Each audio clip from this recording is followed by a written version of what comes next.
Arrachez-vous aux écrans. Arrachez-vous aux écrans. Les écrans vous dévorent, la lecture vous nourrit. C'est toute la différence. Bonsoir à tous, bande de loulous non vaccinés. J'espère que vous allez tous bien. Et puis, ce soir, je suis très content puisque ce soir, on reçoit avec Maximus, on reçoit Jacob Cohen. Monsieur Cohen, bonsoir. On se vous voit ou on se tutoie? Comme tu veux. Moi, je veux bien tutoyer. Il n'y a pas de souci. C'est beaucoup plus ça facile. marche. Voilà. Bon, on va se dire dessus alors. Maximus, salut. Comment ça va? Alors, micro, Maximus, ouais. Oui, le micro est un peu rebelle. Comment allez-vous, monsieur, Jacob, comment vas-tu? On va se tutoyer, j'aime bien aussi. Je suis assez à l'aise dans l'exercice du tutoiement. Salutations à tous nos camarades qui sont avec nous ce soir. Nous savons combien le combat est âpre et dur et difficile, car l'ennemi est d'une mauvaise foi absolument extraordinaire. Alors, on était en train de, juste avant, là, pendant quelques minutes, de discuter juste avant l'émission. Et puis, je vous ai interrompu dans votre conversation en vous disant, allez hop, on lance l'émission, comme ça, on perd pas en spontanéité. Et donc, Monsieur Cohen, vous m'aviez parlé du journalou, comme quoi, vous m'aviez déjà dit ça la dernière fois dans une autre émission, comme quoi vous écoutiez le journalou. Et donc, je vous laisse dire ce que vous m'avez dit par rapport à ça. Eh ben, ne rougis pas un loup, parce que il y a beaucoup, j'ai du mal parfois, par exemple, il y a un test pour moi dans une vidéo, c'est quand elle dure plus d'une heure, souvent, pourquoi j'écoute? Parce que parfois il est tard, et puis deuxièmement, j'aime pas être prisonnier d'une vidéo, et donc j'aime bien la regarder après. Et donc, je peux me permettre d'arrêter parce que j'ai des trucs à faire, ou bien de faire sauter le curseur. Parce que parfois, on se répète, on dit des choses, etc. Et je reconnais que la tienne du samedi, c'est presque, elle est vraiment pleine, dense. Il y a une formule célèbre dans une publicité, je crois. Maximus, je crois peut-être doit savoir, il n'y a rien à jeter, voilà. Ou l'extrait d'une chanson, voilà, je ne sais plus. Et donc, et puis cette division il y a des reportages, il y a des coups de gueule, il y a des expressions de sentiments. Et pour moi, et d'ailleurs, il y a 2 ou 3 semaines, j'ai eu du mal à la voir le lendemain, et j'étais assez frustré de ne pas la retrouver, parce que pour moi, c'est presque un rendez-vous utile, parce qu'il y a beaucoup d'informations, de vidéos, etc. Et très, comment dire, moi j'aime beaucoup les coups de gueule, voilà. J'aime beaucoup quand ça rue dans les brancards, et j'aime beaucoup ce style. Vous deviez pas être déçu vendredi dernier, parce que comme je disais, vendredi dernier, j'avais un petit peu, j'avais envie de pousser ma gueulante un peu par rapport à tout ça, et j'avais baptisé le journalou insupportable, puisque oui, je trouve qu'il y a énormément de choses qui sont insupportables en ce moment aussi. Et puis je sais que maintenant, vu qu'on en a parlé juste avant, que vous écoutez aussi les émissions du mardi avec Maximus, et puis apparemment, il y a quelques expressions de Maximus que vous auriez adoptées. Oui, tout à fait. J'ai utilisé l'expression suprême de carotte dans une émission, pour ne pas dire ce que le terme interdit. Et l'autre, le gang des ampoules, que j'aime beaucoup cette expression, je la trouve merveilleuse. Pour ceux qui comprennent. J'aime beaucoup l'autodérision. Hein. Donc, de par mon nom et prénom, je suis d'origine juive, mais j'aime beaucoup l'autodérision et tout ce qui me touche personnellement. J'aime l'humour comment dire, qui touche mon être et ma situation. Voilà. Maximus, si tu veux. Je trouve ça très, comme je disais, je trouve ça extrêmement. Bonjour déjà à tous nos camarades qui sont avec nous ce soir, que je salue, leur constance, leur fidélité, remerciements bien sûr comme toujours aux tipeurs, toujours, hein, que je disais que l'ennemi était absolument de mauvaise foi, et je suis très content qu'on puisse avoir cette interaction avec Jacob Cohen qui aime aussi l'autodérision, et il en faut, parce que lorsque je dis par exemple le gang des ampoules, je parle de gens qui ont des méthodes de gangsters et qui prétendent nous éclairer sur un chemin qui est plutôt tortueux et qui est celui de la ruse, du mal et du crime. Et donc les ampoules, ce sont ceux qui prétendent nous apporter une certaine connaissance, une certaine lumière, si je puis dire. Sachant que le terme de lumière a été récemment employé par Netanyahou. Donc, Oui. donc c'est très intéressant cette histoire parce que l'ampoule est fragile en fait. Elle est claire, mais elle grille très rapidement. Et puis surtout, si on la touche, si on la frappe ou si on jette de l'eau sur elle, elle casse. C'est pour ça que j'aime beaucoup cette expression du gang des ampoules, qui en fait signifie qu'on a affaire à des gangsters en carton en fait. Parce que dès qu'on commence à les confronter un peu au réel et à la bonne foi, ça ne tient pas. On le voit avec les fact-checkers comme Rudy Reichstadt, Thomas Huchon et toute la petite bande payée justement encore une fois par qui on sait. Eh bien, ces gens-là, en fait, lorsqu'ils se confrontent, ils choisissent toujours des gens qui n'ont pas le niveau, qui n'ont pas les connaissances et qui peuvent leur démontrer que ces gens sont des faussaires et qu'en plus ils mentent, et que non seulement ils mentent, mais en plus ils maîtrisent absolument pas forcément leur sujet. Donc parce que la caricature du complotiste, ça commence à bien faire, parce que l'histoire c'est pas complot, c'est vérité ou mensonge, tout simplement.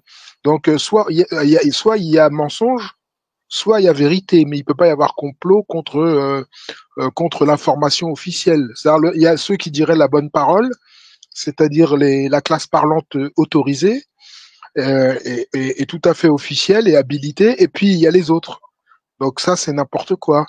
Et là, on est prié justement d'adopter le point de vue tout à fait, comment dire, cadré, borné, justement pour le coup lumineux, un petit peu comme une piste, comme les pistes aériennes, hein, les pistes d'avion. Le chemin est balisé, comme ça l'avion, quand il atterrit, bah, il sait où est la piste parce que tout est éclairé. Bah, c'est exactement la même chose avec l'information. C'est-à-dire, nous, on nous considère comme des personnes qui n'avons pas de libre arbitre, justement. C'est ça qui est irritant. Et on voit qu'aujourd'hui, ça craque de partout. Hein, ça commence à se fissurer sévèrement. Et on essaye d'arrêter c'est-à-dire les fuites du barrage en apposant les mains. Le problème, c'est qu'il n'y a pas suffisamment de mains parce que le barrage commence à être de plus en plus difficile à tenir. Je ne sais pas ce qu'en pense Jacob ou toi, Lou, mais je trouve que l'image me semble intéressante. D'abord, j'aimerais revenir sur la vérité. En fait, moi, je les connais de l'intérieur, hein, donc la notion de vérité n'a pas sa place. C'est-à-dire, la fin justifie les moyens. Ça a toujours été le motto du sionisme. Donc, tout est bon si on arrive à notre fin, et tout, meurtre, mensonge, etc. Donc, le sioniste, quand il ment pour la bonne cause. Et donc, il n'a aucun problème à mentir. Parce qu'il le fait pour la bonne cause. Et c'est pour ça qu'ils ont des relais de gens tout à fait, enfin, a priori convenables, c'est-à-dire par exemple des universitaires ou des écrivains, etc., mais qui mentent parce qu'il le faut. Voilà, parce que c'est pour défendre la cause suprême. Alors, je me rendais compte de quelque chose là, c'est que il y a peut-être des gens qui vous connaissent pas, enfin qui te connaissent pas, pardon, Jacob, ce soir. Oui, Donc, est-ce que tu pourrais te présenter rapidement pour quelqu'un qui ne te connaîtrait pas du tout, par exemple? d'accord. Alors, je suis né au Maroc en 1944, donc j'ai fêté mes 80 ans il n'y a pas longtemps, et dans une famille, bah, dans un ghetto juif, très, très, bah, comment dire, on avait pratiquement aucun accès à la culture. Imaginez les années 40 et 50, c'était quelque chose. Et puis, bon, on a eu la chance, nous, les Juifs au Maroc, d'avoir accès à l'éducation parce que la France coloniale n'avait pas intérêt à éduquer les Juifs marocains ou les musulmans marocains, mais on avait un système d'écoles, un réseau d'écoles créé par l'ONG, l'Alliance israélite française. Bon. Et donc, j'ai eu une éducation française et très vite, j'ai rêvé en français. Pour moi, c'était les grands auteurs français, etc. Et mon rêve était d'aller à Paris. Et à l'époque, dans les années 50, nous avons été travaillés par les agents sionistes qui sont arrivés en masse au Maroc. Et j'ai fait partie d'un mouvement de jeunesse sioniste entre mes 16-17 ans et 20 ans. Et j'ai eu la chance, entre guillemets, d'être tombé sur un mouvement marxiste parce qu'il y avait d'autres mouvements. Et donc, j'ai appris l'international en hébreu, la lutte des classes en hébreu et ainsi de suite. Voilà. Et après, je suis parti à Paris, j'ai fait des études de droit, et puis j'ai vécu un petit peu à Montréal, à Berlin, je suis retourné au Maroc, j'ai fait maître assistant à la fac pendant 10 ans, et je suis venu à Paris en 1978, non, 87, pardon. Et à ce moment-là, je me suis dit, je vais écrire.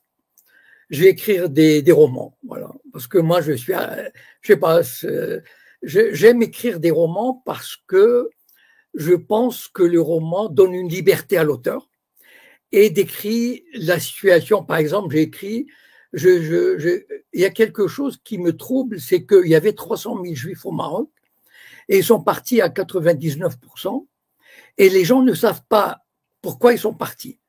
C'est un grand mystère au Maroc. Enfin, on a envie que ça soit un mystère. Et je vais vous faire une confidence, enfin, qui n'est pas tellement une confidence, mais j'aime bien la rappeler. En 2019, j'étais invité au Maroc pour une conférence, d'ailleurs sur la nouvelle religion de la Shoah. Et j'ai la vidéo sur ma chaîne YouTube, si vous voulez la voir, voilà. Donc la nouvelle religion de la Shoah. Et j'ai été invité par l'ancien Premier ministre, qu'on dit entre guillemets islamiste, Ben Kiran, qui m'a invité à dîner avec les copains d'alors. Et imaginez le Premier ministre, il me dit à un moment donné, Jacob, dis-moi, pourquoi les Juifs sont partis? Et en fait, c'est une question qui taraude les Marocains parce qu'ils ne savent pas, ils n'osent pas affronter la vérité. Pourquoi ils sont partis, voilà. Et, et en fait, mon premier roman, c'était Les Noces du commissaire, où je racontais comment les hommes d'affaires juifs, il y avait 5 ou 6, qui avaient la trempe de Rockefeller, par exemple, qui auraient pu devenir des Rockefeller. Et ils ont été, disons, mis à l'écart par la bourgeoisie nationaliste marocaine. Et je l'ai écrit sous forme de roman. Et le roman qui m'a fait connaître, c'est Le Printemps des Sayanim. C'est-à-dire, les Sayanim, c'est quoi? Ce sont, si vous me permettez quelques secondes pour donner la définition, c'est que le Mossad, en 1959, s'est dit, on dispose de 500 000 juifs qui appartiennent à la franc-maçonnerie juive de par le monde. Ils sont 500 000. Et parmi eux, c'est vraiment la crème de la crème dans les pays, les États-Unis, la France, etc. On va leur demander de nous rendre service. Donc, en 1959, le Mossad a établi le réseau des Sayanim. C'est-à-dire, on va voir des Juifs, mettons, par exemple, qui travaillent en France sur France Inter, par exemple, hein, Jean-Pierre Elkabbach, par exemple, hein, ou Anne Sinclair, ou Patrick Cohen, etc., ou bien dans la publicité. Voilà, ou le président de Publicis, par exemple. Et on leur dit, voilà, il faut défendre Israël. Est-ce que vous voulez bien rendre service à Israël, devenir un Sayan? Et ils disent oui. Enfin, il y a à peu près 50 000 Sayanim à travers le monde. Donc, imaginez le poids de ces Sayanim, par exemple aux États-Unis, les milliers qui sont dans la banque, dans le cinéma, à la télévision, dans la politique. Et c'est ce qui explique, parce qu'on ne comprend pas. Les gens se disent, mais enfin, comment ça se fait quand la France, par exemple, elle est derrière Israël? Enfin, c'est pas possible. Mais c'est que depuis 1959, le Mossad a établi une espèce de toile d'araignée dans tous les domaines. Alors, l'édition, l'université, la politique, l'économie, etc. Et qui, depuis tout. Et donc, depuis 1959, ils ont établi cette toile d'araignée qui a exclu tous les, disons, entre guillemets, tous les pro-palestiniens ou tous les critiques d'Israël et a établi ce discours monolithique en faveur d'Israël. Ce qui fait qu'aujourd'hui, les esprits sont formatés pour la défense de ce petit pays démocratique, se bat. Imaginez Jean-Paul Sartre, quand même, c'est pas n'importe qui. Enfin, en 1967, il avait eu peur pour Israël parce qu'il a cru au truc et les Juifs à la mer. Et imaginez la force de la propagande qui était telle que des gens comme Jean-Paul Sartre ont mordu à l'hameçon. Et donc, finalement, ces Sayanim qui aident, par exemple, mettons, je vais prendre un exemple. Vous pouvez l'affaire des beepers, par exemple, contre le Hezbollah. Le Mossad, il possède, par exemple, des agents dans les chambres de commerce, à travers dans le patronat, dans tous les pays européens et aux États-Unis. Et donc, il aurait très facile de se dire, tiens, écoute, Lévy, machin, etc., nous avons envie de créer une société pour vendre des beepers. Eh bien, ces Sayanim, ils vont donner tous les éléments au Mossad pour créer ces sociétés. Et donc, à la banque, par exemple, pour donner un exemple concret, le numéro 2 de la réserve fédérale, au début des années 2000, c'était un juif, un Sayan probablement, qui est devenu président de la Banque d'Israël un peu plus tard. Donc, imaginez tous les renseignements qu'il peut donner au Mossad sur les mouvements bancaires, etc. Au cinéma, par exemple, le Hollywood a fait un film qui s'appelle Exodus en 1961. Les plus vieux peut-être le connaissent, mais c'est un film, quand l'équipe est arrivée en Israël, il a été reçu par le premier ministre Ben Gurion. C'est dire l'importance que ce film a eu. Eh bien, ce film a formaté une génération entière d'Occidentaux dans le storytelling, où on dit le narratif sioniste. C'est-à-dire toute l'histoire telle que racontée par les sionistes, ça veut dire que les Arabes n'ont pas été expulsés en 48, ils sont partis d'eux-mêmes, etc. Enfin, le narratif extraordinaire, eh bien, une génération entière a été formatée grâce à ce film. Donc, voilà le travail souterrain ou ouvert des Sayanim. Et j'écris, et d'ailleurs, j'ai été le premier en France à donner le nom de Sayanim. Avant, on avait peur de l'utiliser. Moi, quand j'ai découvert les Sayanim, je me disais, dans les années 90, je me disais, mais comment ça se fait que aucun journaliste n'en parle, etc. Enfin, c'est pas possible. C'est un mot hébreu? Oui, c'est un mot hébreu qui veut dire ceux qui aident. D'accord. Du verbe aider, voilà. Et donc, je me suis dit, mais comment ça se fait que personne n'en parle? Parce que je veux dire, il suffit de lire Victor Ostrovsky, qui est un ancien agent du Mossad, qui a publié son livre en 1985, Gordon Thomas, le spécialiste des mouvements des services secrets britanniques et israéliens, qui en parlent en long, en large. Eh ben, j'ai découvert, j'ai remarqué que les journalistes en France, par exemple, ils ont dû rencontrer le mot Sayanim et ils ont été tétanisés. Quand mon livre est sorti, on m'a dit, il y a une association qui m'a appelé de Marseille pour aller donner une conférence. Puis elle m'a dit, ouais, mais les mots Sayanim, quand même, ce que vous dites, ça ressemble un petit peu au protocole des Sadduciens. J'ai dit, mais attendez, ça n'a rien à voir. C'est un truc officiel, etc. Mais tellement ce mot a terrorisé, et je vais finir par une anecdote. Lorsque le livre allait paraître, j'avais une 4e de couverture que je me baladais avec. À l'époque, j'étais membre de l'UJFP, l'Union des Juifs pour la paix. Et j'ai rencontré à une réunion une journaliste de l'Humanité. Je lui ai montré la 4e, elle m'a dit « Ah, c'est très intéressant, envoyez-moi le livre ». Donc j'ai demandé au service de presse de l'Harmattan d'envoyer le livre. Elle n'a jamais voulu en parler. Elle a eu la trouille parce qu'elle s'est dit « Oula, c'est de la dynamite ».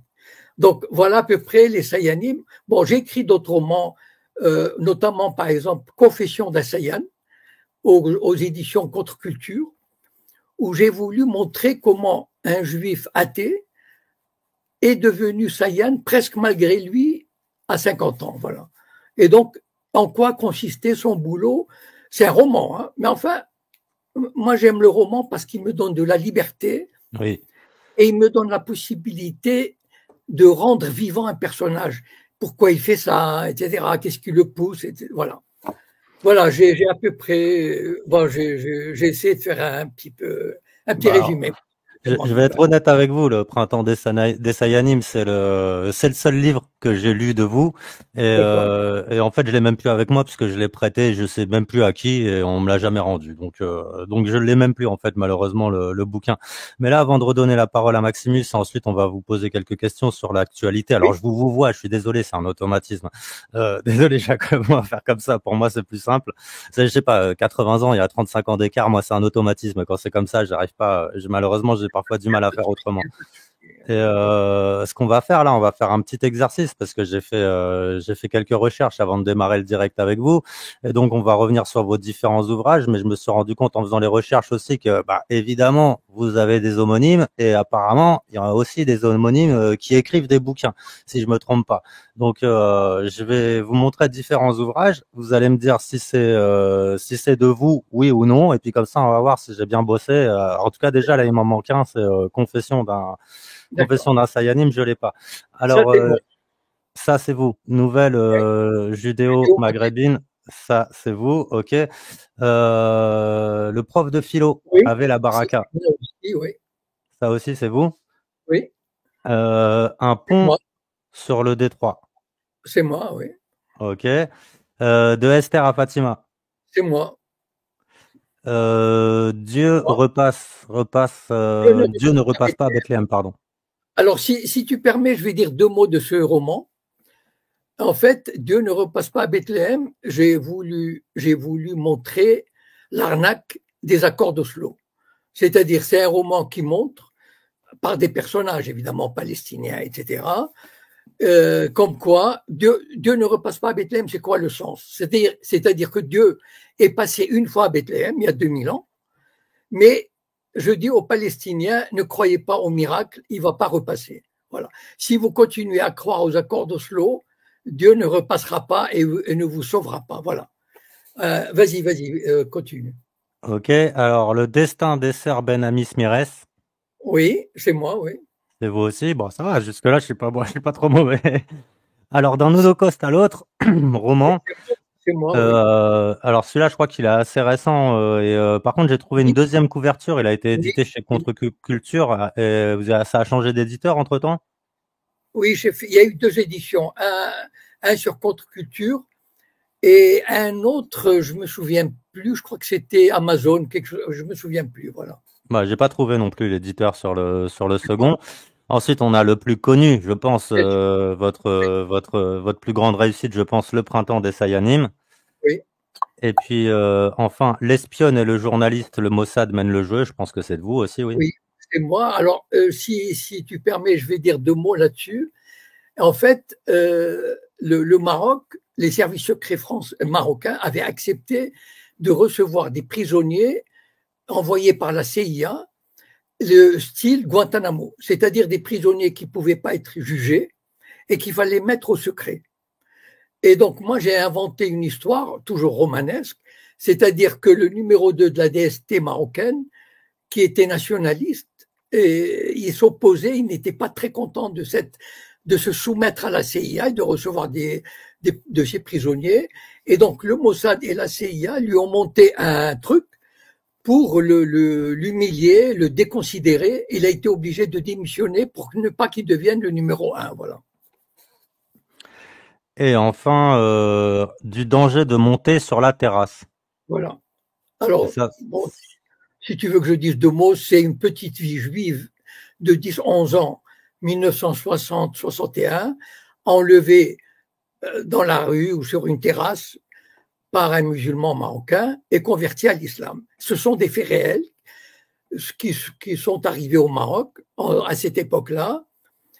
Et ça montre, comment les Juifs à l'époque vivaient dans une attitude de dimitude, c'est-à-dire de soumission, et c'est ce qui explique leur mal-être et qui les avait poussés à partir. Voilà. et alors, moi, Latifa, ça aussi, c'est Alors, moi, vous? c'est une fille de 16 ans que la famille veut marier à un cousin très riche et qui décide de se révolter. Voilà. Et Ok, donc, ça, alors, c'est à la je, première personne. Voilà. je pense qu'il en manque. Alors, s'il en manque, vous pouvez peut-être Alors, compléter. non, il manque les noces du commissaire, voilà, dont j'ai parlé tout à l'heure C'était sur le les hommes. premier? C'est le premier, voilà. Oui. D'accord. Donc, bah, je rappelle que vous êtes auteur, romancier, et que, bah, d'ailleurs, j'étais surpris par une telle bibliographie. Moi, je vous dis, je connaissais qu'un seul ouvrage de vous, et ensuite, je vous ai beaucoup connu par le biais d'Égalité et Réconciliation. Et donc, bah, j'ai été surpris par une bibliographie, en tout cas, aussi riche. Ben, j'écris presque un roman par an, parce que pour moi, l'écriture, j'ai commencé comme une espèce de thérapie. Voilà. C'est-à-dire, j'étais très très mal en arrivant en France. J'avais des problèmes de papier. J'étais illégal à un moment donné, et c'est très difficile à vivre. Et donc, bon, je ne vais pas rentrer dans les détails, c'est pas la peine, mais c'était une période difficile. Et l'écriture m'a permis, je vais dans une bibliothèque pour écrire. Et les 3-4 heures que je passe dans une bibliothèque, je perds la notion du reste. C'est-à-dire, j'oublie tous mes problèmes, tous mes soucis. Et donc, pour moi, c'est devenu, même quand ma situation s'est régularisée, j'ai obtenu la nationalité française, etc. Mais l'écriture, pour moi, reste une discipline de vie. Et c'est pour ça que je ne peux pas m'arrêter d'écrire. Voilà. Vous écrivez toujours dans les bibliothèques aujourd'hui? Toujours, toujours. Toujours. Parce que la bibliothèque, pourquoi? Parce que quand je passe 3 heures dans une bibliothèque, on a de très belles bibliothèques à Paris, notamment la bibliothèque historique, par exemple, ou la bibliothèque de l'Hôtel de Ville de Paris. Magnifique bibliothèque à l'ancienne, etc. C'est que 3 heures dans une bibliothèque, c'est inestimable. C'est-à-dire que c'est 3 heures d'écriture. Si j'étais chez moi, bon, je sais pas, il y a toujours des dérivatifs, il y a la musique, il y a le café. Et puis, c'est une question d'inspiration. L'écriture, par exemple, ce matin, j'étais à la bibliothèque et puis je me suis dit, ce matin, c'est terrible. J'ai vraiment du mal à passer un truc. Et puis, j'ai un système à moi. Je me dis, Jacob, regarde la montre, tu pars pas avant 11h30. Donc, débrouille-toi, tu te démerdes. Voilà, tu es assis, c'est pas grave, tu n'écris pas, mais tu es là jusqu'à 11h30. Eh ben, ça vient. Donc, c'est un truc que je donne à ceux qui veulent écrire. Enfin, ils peuvent peut-être s'en inspirer, je ne sais pas, mais moi, ça m'a toujours réussi. Voilà, l'écriture, c'est une discipline. Déjà, au départ, bien sûr. Voilà. Alors, Maximus, bah, à toi la parole. Si t'as une question pour Monsieur Cohen, bah, je t'en prie. Oui, j'en ai plusieurs d'ailleurs, et je trouve ça très, très intéressant tout ce que Jacob vient de nous exposer. Notamment, on voit aujourd'hui, on parle de soumission justement à une autorité qui serait extérieure à la France, qui serait en fait l'entité israélienne. Mais alors les Sayanim, on les voit un petit peu partout. Hein, mais j'imagine que on n'a pas besoin de les nommer. Hein, tous ceux qui sont très très bien exposés médiatiquement en sont. Je pense qu'on peut, j'imagine qu'on peut y inclure par exemple Cyril Hanouna, qui est très très ami d'ailleurs avec Marco Mouli, qui était dans ces histoires de taxe carbone.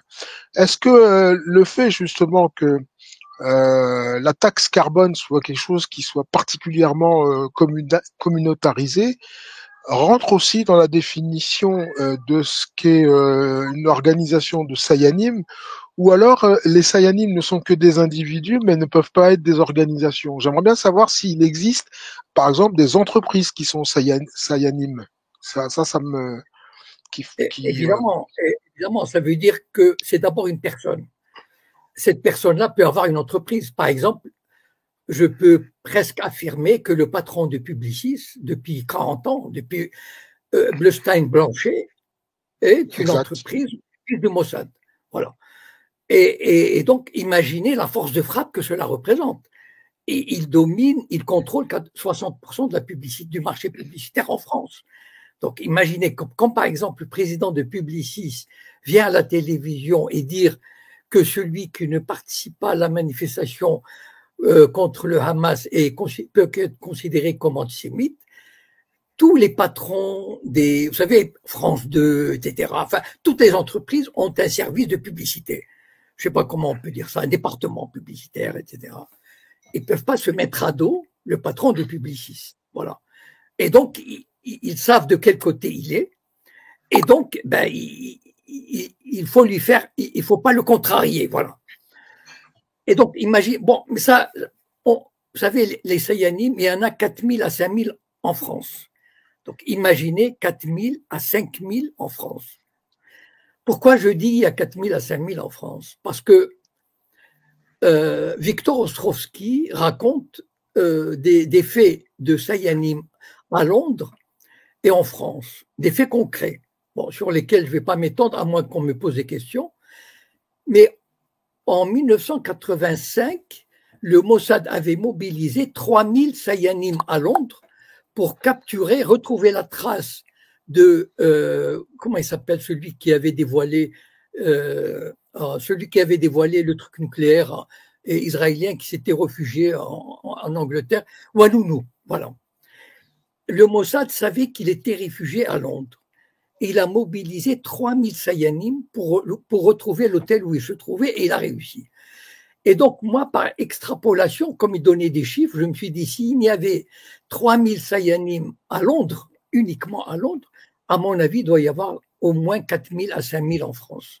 Et d'autant plus que la France compte la plus grande, en dehors des États-Unis, compte la plus grande communauté juive.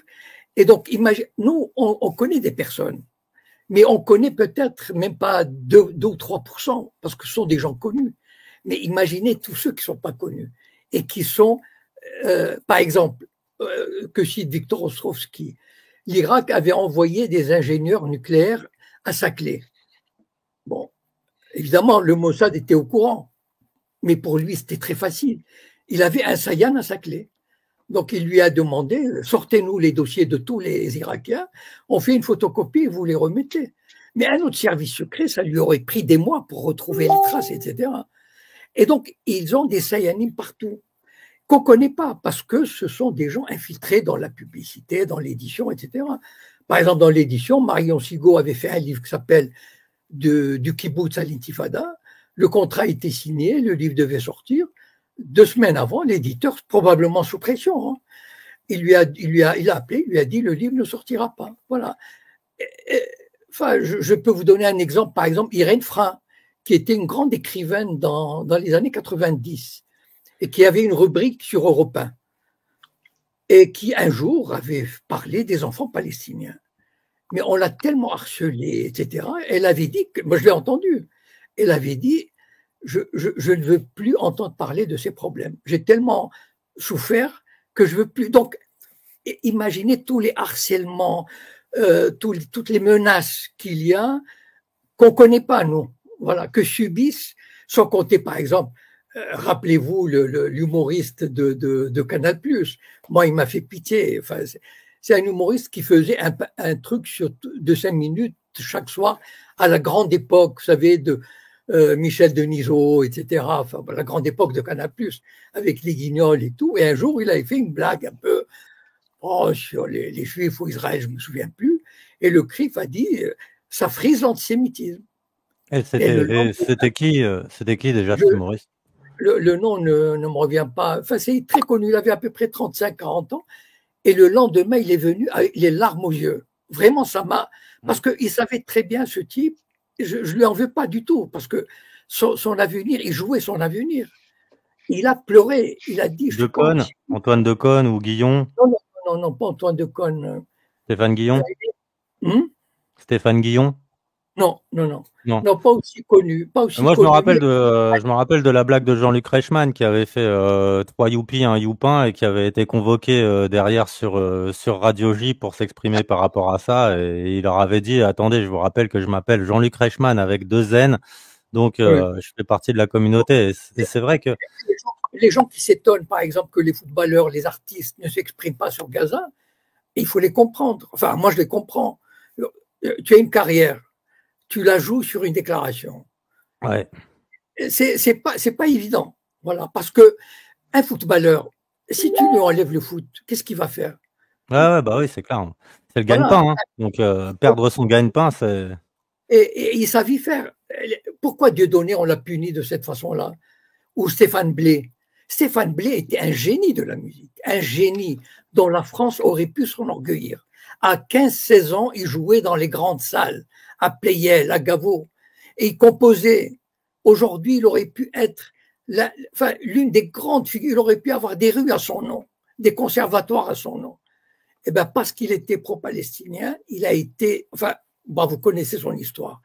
Voilà comment fonctionnent les Sayanim. C'est la terreur, ils terrorisent, et c'est ça qui pousse les gens à fermer leur gueule et à se taire et à craindre. Ils ont la trouille. Les gens ont la trouille. Voilà, tout simplement. Bah pour ceux qui ont leur métier qui passe par le biais des grands médias, ben c'est comment dire, la mort de leur Voilà. de leur exercice. Et puis pour les gens comme nous, on nous promet la mort économique et sociale, en tout cas si jamais il y a la moindre critique envers Israël. Le propre d'un Sayanim, c'est bien ça, hein, c'est bien d'empêcher toute critique négative d'Israël et de la politique israélienne. Ça dépend. Et vous avez des Sayanim dans les banques. Donc, ils ont leur rôle. Par exemple, savoir ce qui se passe dans une banque.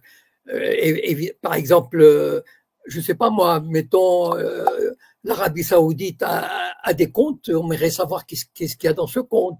Ah, il y aurait du délit d'initié carrément alors même.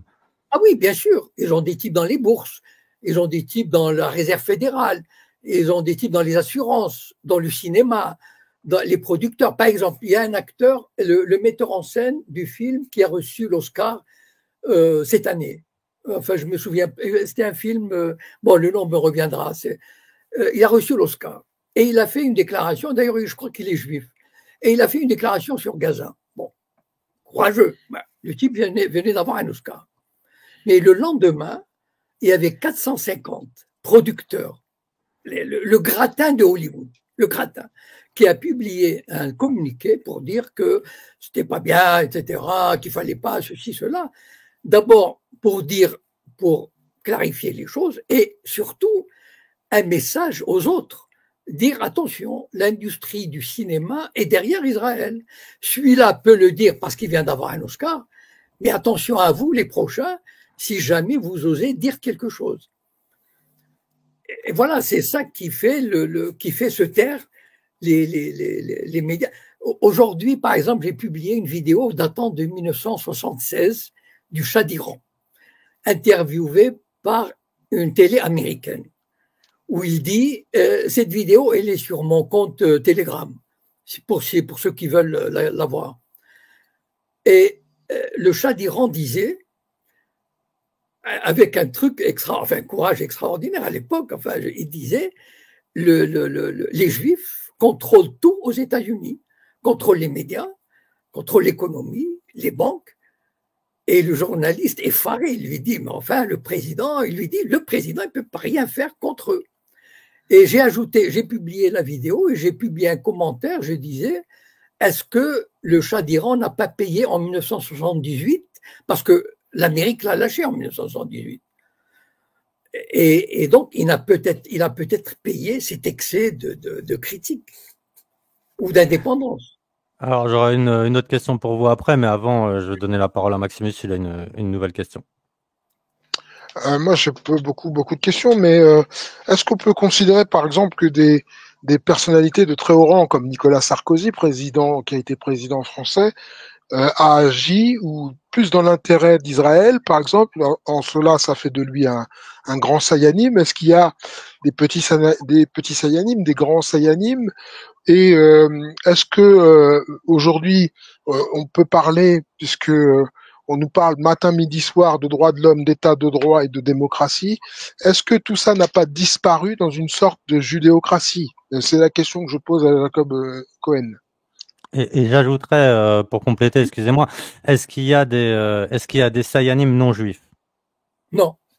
Alors, la définition d'un Sayan, par définition, le Sayan est un juif. Maintenant, il peut y avoir, par exemple, des non-juifs qui collaborent avec Israël, qui défendent Israël, par exemple. Je sais pas, par exemple, Chalgoumi. Enfin bon, il y en a d'autres. Mais pour dire, mais le Sayan est, par définition, un membre de la communauté juive vivant dans la diaspora et qui accepte de collaborer avec le Mossad. Voilà. Après, les autres, je ne sais pas si Sarkozy se considérait comme un juif, mais les autres, ils le font soit parce qu'ils ne peuvent pas faire autrement. Je pense que les dirigeants européens, pour une part, ils ne peuvent pas faire autrement. Ils sont obligés de s'allier, de protéger Israël, obligés, pour toutes sortes de raisons, parce qu'il y a le sentiment de culpabilité, parce qu'il y a probablement des formes de chantage, parce qu'ils sont noyautés, et puis Israël fait peur. Israël fait peur. C'est-à-dire, j'ai déjà dans mes lectures, j'ai trouvé des passages où des diplomates, par exemple français, dans des réceptions, ils regardaient à gauche, à droite pour voir si personne ne les écoutait, pour dire, pour insulter Israël et ses agents. Vous prenez par exemple le général de Laval, avec qui j'ai fait 2 ou 3 interviews, il avait dit d'ailleurs, il était parti pro-israélien au Liban en tant qu'officier de l'ONU, et 2 ans après, il est revenu antisioniste, parce qu'il les a vus. Mais lui, il a eu le courage de le dire, alors que les autres ont la trouille. Et donc, en fait, il y a un sentiment de terreur qui est aussi parce que on sait de quoi ils sont capables, les sionistes. Je veux dire, ils ont quand même assassiné Kennedy parce qu'ils voulaient mettre des bâtons dans les roues sur le programme nucléaire. Ils ont fait le 11 septembre, ils ont assassiné 40 marins du Liberty. Ils n'ont pas d'amis, les sionistes. C'est-à-dire, par exemple, le grand ami, l'Amérique. Ils ont introduit le plus grand espion, dont on ne parle pas beaucoup malheureusement, et qui s'appelle, le nom va me revenir. Il a été autorisé à retourner en Israël il y a 1 an ou 2. Il a passé 30 ans en prison. Et aucun président n'a osé le libérer avant terme. Il a pillé les plus grands secrets militaires américains, dont certains ont été vendus aux Russes. Et voilà, enfin, en fait, entre autres, par exemple, la DST, elle enrage sur par exemple, une fois, ils ont reçu un diplomate, dans les années 90, un diplomate palestinien, qui n'était absolument pas, un diplomate, un homme politique palestinien, sous leur protection. Et évidemment, le Mossad le savait, et ils sont allés à sa rencontre sur le boulevard Montparnasse, et ils l'ont abattu sur le boulevard Montparnasse. C'était dans 95 ou 96. La DST était, mais enragé, mais ils ne peuvent pas faire autrement. C'est un allié redoutable, mais qu'on a peur de provoquer parce qu'on sait qu'ils sont capables de tout, et même de faire des tas de trucs sous faux drapeau. Et donc, c'est un régime qui fait peur. Et c'est pour ça que les régimes occidentaux sont, presque en tremblant, ils discutent avec lui. S'il vous plaît, un cessez-le-feu. Ils implorent. Alors, imaginez la Russie, cette grande puissance. Ils imposent des sanctions. Ils ont le verbe haut et tout, mais face à Israël, ils perdent leurs moyens. Voilà. Alors, pour parler un petit peu de l'actualité, là récemment, Oui. Je crois que c'est hier ou avant-hier, Emmanuel Macron a décidé de stopper les livraisons d'armes à Israël. Comment on peut interpréter la position de Manuel dans tout ça là? Alors, il faut relativiser. D'abord, il a dit uniquement pour Gaza. Bon. Or, Gaza est déjà à 90% détruite. Je ne vois pas en quoi la fourniture d'armes peut contribuer à sauver quoi que ce soit. Bon, d'une part. Deuxièmement, il a voulu. Le problème de Macron, c'est comme on dit, c'est-à-dire les deux en même temps. Voilà, c'est le en même temps. Il a défendu Israël, mais de temps en temps, il se dit quand même la voix de la France, etc. Et donc, il lance un truc qui tombe à plat, parce que d'abord, la France ne vend pas grand-chose à Israël. Le plus grand fournisseur est l'Amérique et le deuxième, c'est l'Allemagne. Or, ces deux pays ne vont pas cesser de vendre ce que donne la France, c'est vraiment anecdotique. Et donc, c'est une déclaration sans portée réelle. Mais il pensait, bon, je vais me gagner un peu de crédibilité au Liban, dans le monde arabe. En fait, c'est tombé à plat parce qu'il a reçu une réponse cinglante de Netanyahou. Et donc, le gouvernement s'est précipité pour dire non, non, non, pas du tout. Voilà. Et finalement, j'ai écrit dans une interview que je plains Macron qui a rampé devant le lobby sioniste pendant 1 an pour faire une déclaration complètement qui n'a même pas de portée. C'est ça le problème. Voilà, qui n'a pas d'utilité. Pourquoi il a fait ça? C'est juste pour se donner un petit air. Voilà.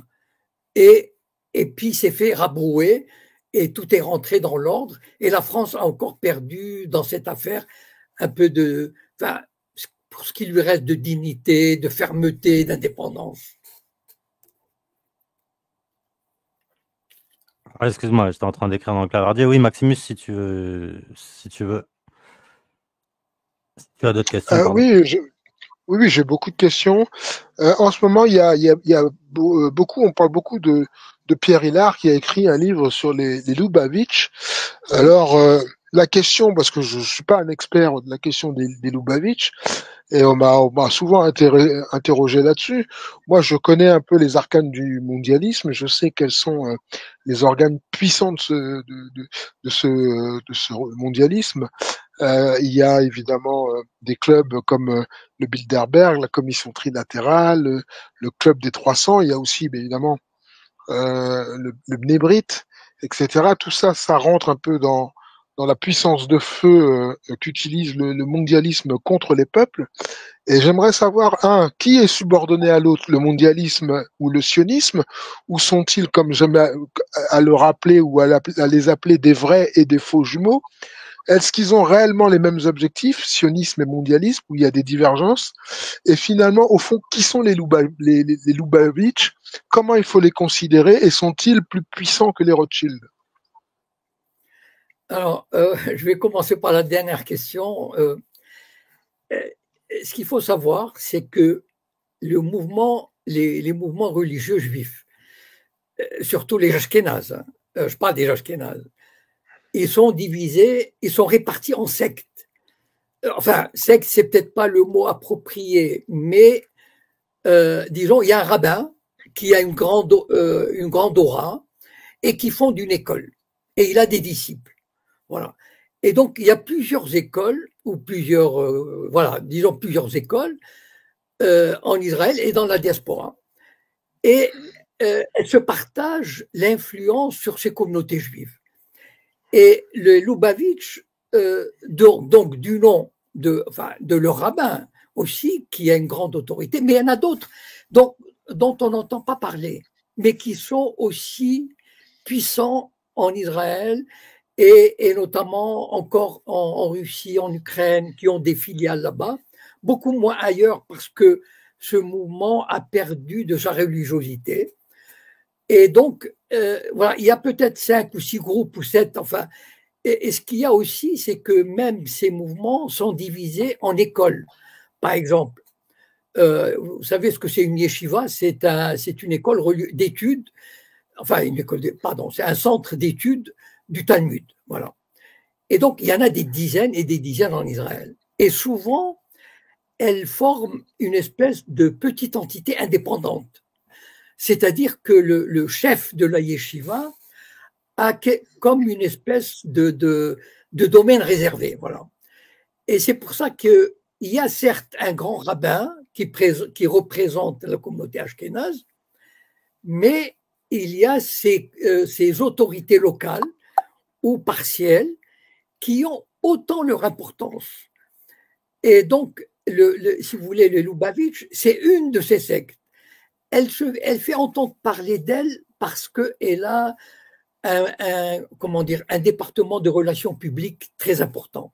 Voilà, ils sont très forts dans le relationnel. Les autres, vous n'entendrez jamais parler d'eux, alors qu'ils sont aussi forts, sinon plus puissants que les Lubavitch. Les Lubavitch ont un système, d'abord ils sont présents dans pas mal de villes, ils font beaucoup de, vous savez, ce sont les jeunes, je ne sais pas si vous voulez, on les rencontre parfois à Paris, du côté de Saint-Paul, ils veulent mettre les téphilines, les phylactères aux gens, en passant, etc. Donc ils font beaucoup de propagande, je n'aime pas le terme, mais disons, essayent d'influencer à l'extérieur, se montrent engageants et tout, alors que les autres sont très discrets, ils ne voudraient jamais faire ça. Et donc, c'est pour relativiser la puissance des Lubavitch, c'est-à-dire qu'en fait, ils ne forment qu'une secte parmi d'autres. Voilà. Et en Israël, je ne suis même pas sûr qu'ils sont très forts. C'est-à-dire que les ministres, les députés et les ministres religieux ashkénazes, ils ne viennent pas des Lubavitch. Ils viennent de Yahadut HaTorah, par exemple. Donc, ils viennent de groupes religieux ashkénazes dont on n'entend jamais parler, qui sont très discrets. Ce sont eux qui ont le pouvoir politique. Les Lubavitch n'ont qu'un. En tout cas, ils ont réussi à faire une espèce de mouvement qui est très connu. Et donc, les gens se disent, ah voilà, on dirait que c'est le seul. Alors qu'en Israël, moi j'ai des membres de la famille qui sont des Lubavitch, mais ils n'ont pas vraiment de pouvoir réel dans la politique ou l'économie. Voilà. Maintenant, revenons-en au mondialisme. D'abord, j'aimerais faire une remarque. Et je l'ai dit il y a quelques jours dans une vidéo. Le peuple juif, contrairement à ce qu'on pense, en dehors de Rothschild, mais le peuple, les Juifs, jusque dans les années 50, dans le monde entier, enfin dans le monde occidental, ils rasaient les murs. Et peut-être pour ceux qui ne savent pas, les États-Unis étaient un pays antisémite, c'est-à-dire, je vais vous donner 2 exemples. Il y avait un numerus clausus dans les grandes universités américaines, les 5 grandes universités qui font partie de l'Ivy League, la Ligue du Lierre ou quelque chose comme ça. Il y a Harvard, Stanford, il y a les 5 grandes. Il y avait un numerus clausus, juste dans les années 50, qui était admis tacitement. Ça veut dire que les Juifs ne pouvaient pas avoir plus de 3 à 4% dans ces universités-là, parce qu'on estimait que si on ouvrait les portes, ils pourraient avoir 10-20%. Deuxième exemple de l'antisémitisme. Les grands, vous savez, aux États-Unis, il y a les grands clubs, les country clubs. Plus vous êtes riche, etc., et plus vous avez des clubs sélects. Et les clubs très, très sélects étaient interdits aux Juifs dans les années 50. Et je vais vous donner une illustration. François Sagan, pour ceux qui veulent le voir, vous savez, François Sagan a écrit un petit livre sur son voyage aux États-Unis, après son fameux best-seller Bonjour Tristesse, 51 ou 52. Elle a été invitée aux États-Unis. Elle est allée, on l'a baladée elle a passé 1 mois. On l'a emmenée au Connecticut, donc dans les grands trucs. Enfin, elle est dit, je l'ai lu, elle a dit, j'étais absolument ahuri de constater que à l'entrée de ces clubs, ils disaient interdit aux Juifs. Et donc, juste pour dire une chose, les Juifs rasaient les murs. Même le lobby juif aux États-Unis n'osait pas s'exprimer dans les années 60. Ils fermaient leur gueule. Voilà. Et c'est à partir de 1960, peut démarrer le tournant en 1967, c'est-à-dire la guerre de juin 67, qui a rendu les États-Unis, vous savez, les États-Unis n'ont jamais vendu d'armes à Israël avant 1967, n'ont jamais donné un sou à Israël avant 1967. Les États-Unis, quand Israël a conquis le Sinaï dans cette guerre tripartite, France, Angleterre, Israël contre l'Égypte de Nasser. Israël a occupé le Sinaï. Qui l'a fait partir? Un ultimatum des États-Unis. Ils lui ont dit, vous partez, là, tout de suite. Et ils sont partis. Et donc, les Juifs, si vous voulez, n'ont commencé à prendre de l'importance, et ils ont réussi, ça incontestablement, grâce à beaucoup de choses. Et donc, on peut imaginer que le lobby juif, ou si on peut appeler ça le lobby juif, a trouvé une concordance d'intérêts avec l'État profond américain, avec le mondialisme. Par exemple, les néoconservateurs, ce sont en partie sont des juifs, d'anciens progressistes, etc., mais qui ont épousé, qui ont trouvé un terrain d'entente avec les sionistes. Donc, par exemple, Israël a été le premier État, le premier pays qui a adoubé la vaccination, qui a passé un contrat avec Pfizer, etc. Donc, en fait, il y a eu une espèce, à un moment donné, les intérêts sont trouvés convergents entre l'intérêt d'Israël, l'intérêt de l'État profond sioniste et le mondialisme dont le centre se trouverait aux États-Unis. Et donc, ils poursuivent le même objectif. Voilà. Alors, juste avant de redonner la parole à Maximus pour la question suivante, vous êtes 784 sur YouTube, vous êtes 4500 sur des lives et sur VK, je sais pas parce que j'ai pas les chiffres, et donc j'en profite pour faire le petit programme de la chaîne. Donc demain soir, pour ceux que le sujet des Lubavitch intéresse, demain soir sur cette chaîne à 21h, je recevrai Monsieur K. Voilà, chose promise, chose due. Il y en a beaucoup qui m'ont demandé de l'inviter justement pour pouvoir lui poser des questions. Donc demain soir, ce sera Monsieur K pour une FAQ. Hein. C'est pas une foire aux quenelles, c'est une foire aux questions. Donc vous pourrez lui poser différentes questions que vous voulez lui poser après une introduction que nous fera Monsieur K. Jeudi soir, c'est la libre antenne et juste après ma petite intro en libre antenne, je recevrai comment elle s'appelle déjà, Lise Philippe, parce que récemment j'ai fait une petite critique parce qu'elle a reçu comment il s'appelle merde, je me rappelle plus de son nom à lui aussi. Elle a reçu récemment quelqu'un que j'ai combattu pendant un certain temps, et donc vous allez me mettre le nom dans le clavardier là parce que je me rappelle plus. Les trous de mémoire, c'est insupportable. Enfin bon, bref, elle m'a demandé un droit de réponse. Lise Philippe m'a demandé un droit de réponse, donc je lui accorderai ce droit de réponse jeudi soir en début de libre antenne, et puis ensuite vendredi soir ce sera le journal ouf. Donc voilà, rendez-vous demain soir. Rémi Daillé, ouais voilà, je parlais de Rémi Daillé. Rendez-vous demain soir 21h sur cette chaîne pour la soirée avec Monsieur K. Maximus, je t'en prie. Oui, je vais revenir sur le sujet des Lubavitch parce que j'ai l'impression qu'on en fait un peu tout un fromage. Et moi, personnellement, je considère que la menace, elle est beaucoup plus forte avec les mondialistes, à moins que les Lubavitch aient une influence comment dire, peut-être beaucoup plus occulte, mais beaucoup plus puissante. Et moi, ce que je voulais savoir, c'est si on a quelque chose à redouter des Lubavitch en tant que, on va dire, secte. C'est une secte religieuse avant tout ou c'est une secte politique? Quel est le vrai rôle de ces Lubavitch, dont visiblement on a l'impression que ce serait un petit peu comme si c'était eux les chefs d'orchestre, j'ai envie de dire, de la direction que prend le monde actuellement. Alors, pour moi, enfin, je veux dire, je suis pas spécialiste, mais pour moi, je trouve qu'on leur accorde trop d'importance. C'est-à-dire, pourquoi? Parce qu'ils sont visibles. Les autres mouvements religieux ashkénazes ne sont pas visibles. Personne ne connaît les noms. Enfin, moi, j'en connais quelques-uns parce qu'ils sont ministres ou ils sont députés en Israël. Mais ils ne sont pas Lubavitch. Les Lubavitch, ils ont gagné parce qu'ils ont, mettons, une centaine, ils sont présents dans une centaine de villes. Ils sont présents au Pérou, ils sont présents en Inde. Ils ouvrent des centres Chabad. Chabad, c'est l'acronyme des Lubavitch. HBD. Voilà, bon. Ils ouvrent des centres. Alors, ils font du prosélytisme. Pas vis-à-vis des goïms. Hein. Non. Dieu préserve. Hein. Non. Mais par exemple, ils accueillent les Juifs pendant les fêtes, le Shabbat, etc.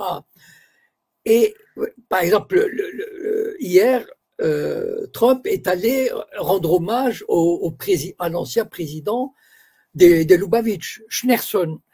Bon, mais c'est comment dire, parce ils ont accès, contrairement à tous les autres qui sont très discrets, ils ont accès comment dire, leur influence sur les relations publiques. Voilà, ils sont connus.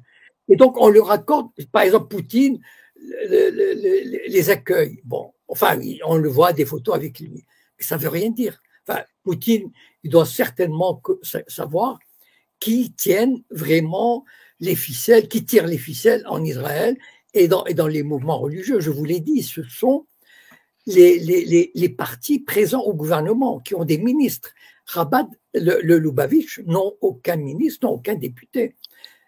Et donc, moi, ils n'ont pas de pouvoir financier non plus. À ma connaissance, ils n'ont pas ils sont pas à la tête de grandes entreprises ou quoi que ce soit. Et donc, à mon avis, leur pouvoir réel est exagéré. Voilà. Ouais, Maximus, c'est un petit peu ce que je percevais moi aussi à travers un petit peu toute cette effervescence qu'il y a depuis quelque temps autour des Lubavitch, qui pour moi je pense que ce sont des acidiques, hein, c'est ça, hein, ils viennent du mouvement, ouais, c'est ça, hein, si je dis ça de mémoire parce que je suis pas. Oui, mais il y a d'autres acidiques qui ne font pas du grabuge, voilà, qui ont des tas d'écoles, qui ont des tas comment dire, de bâtiments, d'entreprises même. Il y a des gens, il y a des religieux qui appartiennent à des sectes. Enfin, je dis secte, mais je me suis expliqué tout à l'heure. Il y a des grands hommes d'affaires. Moi, j'en ai connu un, par exemple, à Montréal, qui était un businessman réussi. Il n'était pas Lubavitch, mais il faisait partie d'une secte. Et donc, il donnait, il allait à la synagogue, il donnait à cette secte, etc. Mais c'est toujours resté discret. Ce sont des gens dont on ne voit pas la photo, qui ne font pas des discours. Vous savez, aujourd'hui, par exemple, moi, ça me fait un peu doucement rigoler. Quand vous voyez, par exemple, Ron Shaya ou Twitou, mais ce sont des rigolards pour les Israéliens. Moi, quand je demande à des gens en Israël, et Twitou et Ron Shaya, ils rigolent. Parce que ce sont des... Vous savez, ici, ils font une vidéo, ils font peut-être 100 000 vues, admettons, bon, d'accord. Mais en Israël, ils sont rien. C'est-à-dire, le vrai pouvoir religieux, il est ailleurs. Voilà. Il est dans de grandes... vous savez, ce sont vraiment de grandes sectes ou des grands groupes bien structurés, mais qui ne font pas parler d'eux, et ils ont du pouvoir réel au sein de la société. Ils sont au gouvernement, ils occupent des ministères, ils sont des députés. Donc, c'est pas, et vous ne verrez jamais leurs photos. Voilà. Je sais pas, j'espère que je me suis assez bien expliqué là-dessus. Voilà. Moi, c'est vrai que le sujet des Lubavitch, je connais pas trop non plus. Alors, je sais qu'en ce moment, comme le dit Maximus, ça fait un petit peu beaucoup parler dans la dissidence actuellement. Il y a Pierre Hillard aussi qui a écrit un livre récemment, Comprendre l'Empire Lubavitch. D'ailleurs, au passage, j'ai aussi envoyé une invitation aujourd'hui, ainsi qu'à comment il s'appelle, Youssef Indy, pour parler de son dernier bouquin aussi. Donc, avant de vous dire quand est-ce qu'ils passeront sur cette chaîne, j'attends simplement un retour de leur part. Pour ce qui est du sujet des Lubavitch, alors c'est vrai que de ce que j'ai compris, en effet, si on se base sur ce que on voit nous ici en France, oui, on voit plus des Sayanim comment dire, à la solde d'Israël et surtout on va dire de la politique de Benjamin Netanyahou. Mais de ce que j'ai compris, eux, ils auraient surtout de l'influence du côté russe et du côté des pays de l'Est.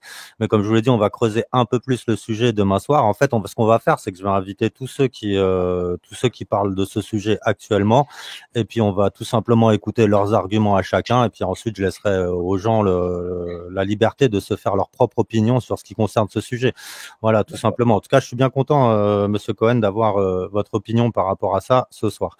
Maximus, si tu as encore une question, après on va pas tarder à libérer Jacob parce qu'il m'avait dit juste une heure. J'ai une question concernant Bill Gates. Est-ce que Oui. Bill Gates appartient à la communauté juive ou il en est en dehors? Parce que on sait que son père était un avocat, l'avocat de David Rockefeller. Mais est-ce que Bill Gates, qui porte, que j'ai vu plusieurs fois porter la kippa, appartient à la communauté juive? Je ne sais pas. Mais c'est-à-dire, en fait, le problème aux États-Unis, c'est que vous soyez juif ou non, il y a une telle interpénétration, il y a une telle presque, enfin, cousinage, euh, presque de l'inceste, enfin bon, j'exagère un peu, mais il y a une telle interpénétration des intérêts, que c'est difficile presque parfois de faire la part des choses. C'est-à-dire que, vous savez que, par exemple, le président de voiture Ford, bon, il a écrit un fameux livre antisémite dans les années 20. Henry Bon, je sais pas. Ford, oui. Le juif Voilà, international. voilà. Bon. Mais cette période est révolue. C'est-à-dire que aujourd'hui, la plupart des, enfin, regardez la classe politique, les hommes d'affaires, etc., il y a une telle, comment dire, il y a une telle, les intérêts se sont épousés, se sont quasiment identifiés. Ça veut dire que pour moi, je ne sais pas si Bill Gates est juif ou pas, mais à la limite, ça a peu d'importance. C'est-à-dire Bill Gates, mais s'il n'est pas juif, il agira comme un juif. C'est-à-dire, il va défendre les intérêts de l'État profond, donc où les juifs sont ultra présents. Enfin, pensez à Epstein, comment il a pu échapper à tous enfin, il a pu faire tout ce qu'il a fait en toute impunité. Ça veut dire que ça demande, il a reçu des sommes extravagantes enfin, il a reçu des millions et des millions de dollars, on ne sait pas comment, etc. Ben, ça veut dire qu'il a bénéficié de complicité en fantastique enfin, en haut lieu. Et donc, en fait, il y a cette interpénétration des intérêts, des personnages et tout, depuis 40 ans que cela se fait, que finalement, on peut difficilement maintenant séparer les intérêts des uns et des autres, ou même les religions. Ça veut dire, ils font front commun ensemble pour l'État profond, pour mener leur truc, etc. Parce que il y a aussi le fait que l'État profond américain, il sait qu'il peut compter sur l'influence israélienne pour mener son influence en Europe, par exemple, ou ailleurs, parce qu'il sait il peut compter sur des services de renseignement, sur des gens infiltrés au plus haut niveau dans pas mal de réseaux, etc. Et donc, ce sont des alliés qui sont devenus naturels et donc ils s'appuient les uns les autres et ils se combattront pas, voilà. Alors, Max, oui. Je retiens juste le nom de l'espion américain, juif américain, pour ceux qui veulent éventuellement Jonathan Pollard. Voilà. Alors Maximus, une dernière question peut-être pour Jacob, parce qu'en fait, il m'avait dit qu'il était disponible qu'une heure ce soir. Donc on va pas vous retenir trop longtemps, sauf si vous êtes d'accord, Alors, Monsieur Cohen, de continuer un petit peu avec nous. j'ai une autre question, c'est concernant. Lou, je peux aller jusqu'à 1h30. Donc, ok, il nous reste une bonne vingtaine de minutes alors. Je t'en prie, Maximus. Allons-y. Alors, Louis, la question que je vais poser aussi à Jacob Cohen, c'est concernant justement les rapports du Maroc et de l'Algérie. Et on sait qu'il y a une grande pénétration à l'intérieur du Maroc. Est-ce qu'on peut considérer aujourd'hui le Maroc comme un État, une plateforme d'Israël dans le Maghreb? Est-ce qu'on peut considérer aujourd'hui que les réseaux, je pense au réseau de André Azoulay, sont l'équivalent des mêmes réseaux, comme par exemple celui de Publicis. D'ailleurs, je rappelle que Aurore Berger a été soutenue par Maurice Lévy, justement, qui était un des anciens de Publicis. Donc, est-ce qu'on peut retrouver au Maroc la même dimension? Est-ce que le Maroc est si arabe que ça? C'est ça la question que je pose. Non, le Maroc est arabe, mais il se trouve que Hassan II, d'abord, le Maroc dès son indépendance, il s'est tourné résolument vers l'Occident, au point que, vous savez, l'affaire du Sahara occidental, c'est la faute du Maroc. Enfin, moi, c'est ma conviction. Le Maroc a commis une erreur, la monarchie marocaine a commis une erreur fondamentale. En 1956, ayant obtenu l'indépendance, il y avait des mouvements de libération marocains qui ont dit « nous allons poursuivre la lutte pour libérer tous les territoires ». C'est-à-dire, il y avait Sidi Ifni, le Sahara espagnol, Ceuta, Melilla. Mais nous voulons aussi une monarchie constitutionnelle. Et le roi, à l'époque, a préféré s'allier avec la France et l'Espagne pour écraser les mouvements de libération et renoncer à récupérer les territoires anciennement marocains. Voilà. Et donc, si vous voulez, le Maroc, dès son indépendance, s'est carrément placé sous la protection de l'Occident. Et en 61, Hassan II a libéré. Mohamed V était contre le départ massif des Juifs vers Israël. Bon, il disait que si les Juifs veulent partir, ils n'ont qu'à faire un passeport et aller là où ils veulent. Mais pas question de permettre au Mossad et à l'agence juive d'emmener 100 000 Juifs comme ça. Voilà. Et Hassan II, en 61, quand il est monté sur le trône, lui, il avait une fascination extraordinaire pour Israël, qui vient aussi de sa détestation de Gamal Abdel Nasser. Pour lui, il est l'ennemi, d'ailleurs, de toutes les monarchies du Golfe. L'ennemi principal était Nasser plutôt qu'Israël. Et donc, il a ouvert, bon, il y a eu que je raconte dans un roman qui s'appelle le Mossad a fait couler un bateau avec 42 Juifs en janvier-février 61. Donc, campagne mondiale, le Maroc empêche les Juifs de partir, etc. Hassan II autorise le Mossad et l'agence juive à faire partir les Juifs. À l'époque, enfin, c'était incroyable, les Juifs partaient, ils n'avaient même pas de pièce d'identité. Vous savez, moi, par exemple, quand je suis né, personne ne m'a inscrit. Le livret de famille n'était pas obligatoire. Et donc, la plupart des familles juives on ne savait pas qui c'était, où étaient nés, etc. Et donc, quand le roi Hassan II a donné la liberté au Mossad d'emmener les Juifs, ils inscrivaient ça sur un bout de papier. Ils disaient, viens toi ici, comment tu t'appelles? Mardoché, ok, tu as combien? 5 enfants, tac, tac, tac. Bon, voilà un billet, tu pars à Casablanca, là-bas on t'emmène, etc. Et donc, ça a été en 1 an ou 2 ans, il y a 100 000 qui sont partis, ou 150 000. Et donc, dès cette époque-là, Hassan II a fait du Mossad un allié pour sa sécurité. Et on dit le Mossad a trempé dans l'assassinat, l'enlèvement de Mehdi Ben Barka, par exemple, etc. Et donc, le Mossad a toujours été présent depuis lors, évidemment de manière discrète, mais assurant la sécurité, la formation des officiers, etc. Et coup de théâtre, enfin, si on peut appeler ça comme ça, en 81-82, le Maroc, le roi nomme André Azoulay conseiller spécial. Or, André Azoulay n'a rien de marocain, si vous voulez. C'est-à-dire, c'était un type qui parlait même pas l'arabe. C'est un banquier qui a fait carrière, une carrière internationale dans la BNP, Paris, New York, etc. Mais ça, c'est, à mon avis, c'est le Mossad et le roi qui sont entendus pour installer André Azoulay comme un super saiyan au Maroc, et qui a permis la lente pénétration, la lente acceptation par l'élite marocaine de l'État d'Israël et du sionisme, et qui a fini par la normalisation. Et aujourd'hui, le Maroc est devenu, c'est plus de la normalisation, c'est quasiment de la consanguinité. Vous savez, Israël a signé la paix il y a 40 ans avec l'Égypte ou avec la Jordanie, mais ce sont des paix glaciales.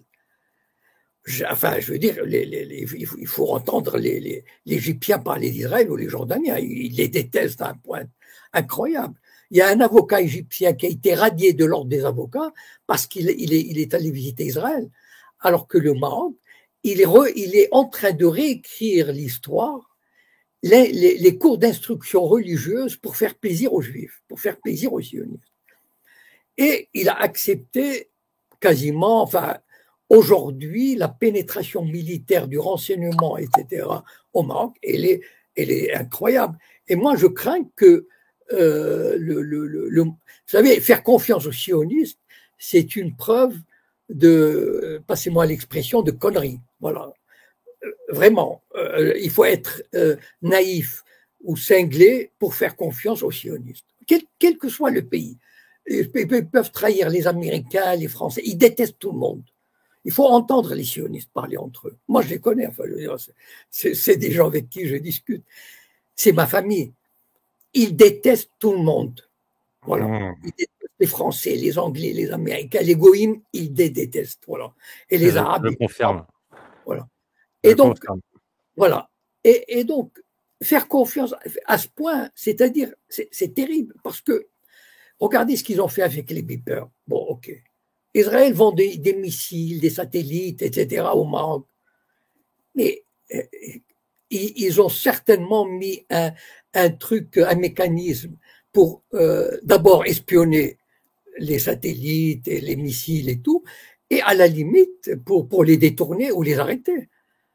Et donc, moi, ce que je crains, c'est que le Maroc, comment dire, l'idée d'une guerre éclair, comme on a fait promettre à l'Ukraine, faire une guerre éclair à la Russie et remporter la mise. Et je crains que le Maroc se fasse des illusions sur une guerre éclair contre l'Algérie et régler une bonne fois pour toutes comment dire, ce voisin qui nous met des bâtons dans les roues, voilà, pour rester poli. Alors moi j'ai une question. Pardon, allez-y, finissez. Et je crois qu'il lui donne l'illusion qu'il peut mener, parce que les sionistes se frotteront les mains après. Voilà. Alors j'ai une question, je crois, qui intéresse beaucoup de gens. Enfin, en tout cas, j'espère. En tout cas, moi, c'est une question qui m'intéresse. On voit bien là justement que Israël cherche à pousser à la guerre avec l'Iran et essaye d'emmener les États-Unis dans cette guerre avec l'Iran. Comment vous voyez l'avenir et comment vous voyez la suite des événements là, selon vous? Voilà, personnellement, je fais une vidéo tous les vendredis avec quelqu'un. Non, c'est juste pour dire que depuis quelques semaines, je suis d'avis, personnellement, qu'il n'y aura pas de guerre généralisée. Voilà.